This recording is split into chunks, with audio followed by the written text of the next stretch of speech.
लोकसभा निवडणुकीत भाजपनं 28 जागा लढवल्या असल्या तरी त्यांना फक्त 9 जागांवर समाधान मानावं लागलं।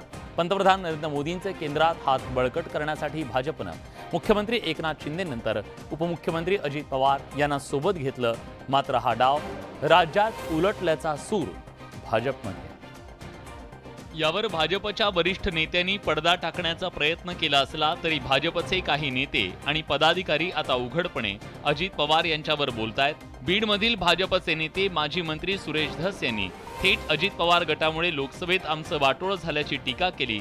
धस यांच्या टीकेला अजित पवारांच्या राष्ट्रवादीने उत्तर दिलंय।